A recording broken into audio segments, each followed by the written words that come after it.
আমি ইউনূস সরকারকে বলবো, ওই চেয়ারে আপনি নিজ ইচ্ছা করে বসান নাই, ওখানে জনগণ আপনি বসে আছে। ওখান থেকে পদত্যাগ করার এখতিয়ার আপনার নিজের নাই। ইসলামী আন্দোলন বাংলাদেশের সিনিয়র নায়েবে আমিন মুফতি সৈয়দ মোহাম্মদ ফয়জুল করিম বলেছেন, আমরা গুঞ্জন শুনেছি ইউনূস সরকার পদত্যাগ করবেন। ইউনূস সরকারকে বলবো, ওই চেয়ারে আপনি নিজে ইচ্ছা করে বসেননি, সেখানে জনগণ আপনাকে বসিয়েছে। সেখান থেকে পদত্যাগ করার এখতিয়ার আপনার নিজের নেই।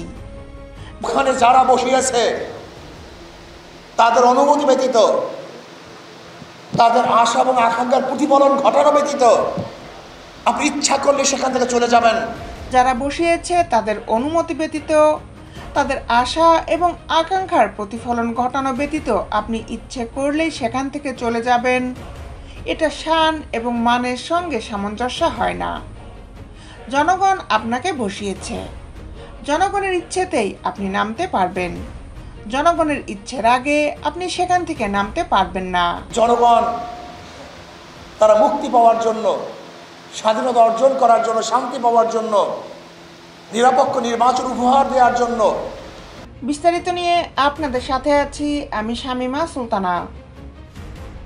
শুক্রবার সন্ধ্যায় লক্ষ্মীপুর দক্ষিণ তেমুহনী এলাকায় ইসলামী আন্দোলনের জেলা কার্যালয়ে ইসলামী যুবদলের সদর উপজেলার ওয়ার্ড প্রতিনিধি সম্মেলনে প্রধান অতিথির বক্তব্যে তিনি এসব কথা বলেন।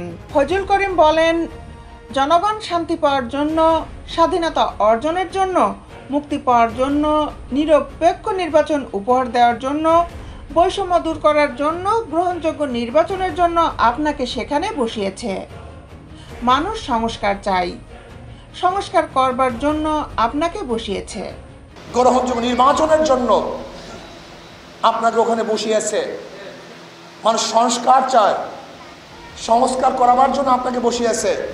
আপনি ইচ্ছে করলে পদত্যাগ করবেন, ইচ্ছে করে ছেড়ে যাবেন, ইচ্ছে করলে গদি ত্যাগ করবেন।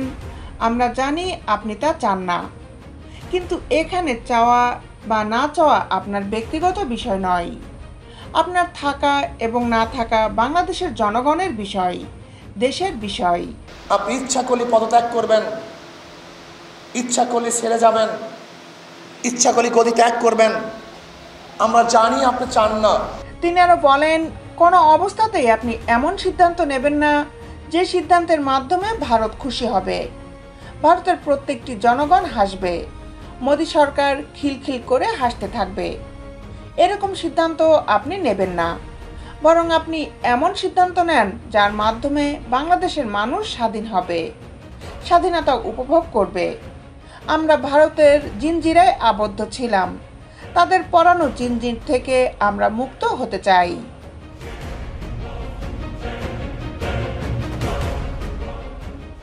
দেশ বিদেশের আপডেট নিউজ পেতে আমাদের সাথেই থাকুন। Justice television, Dhaka.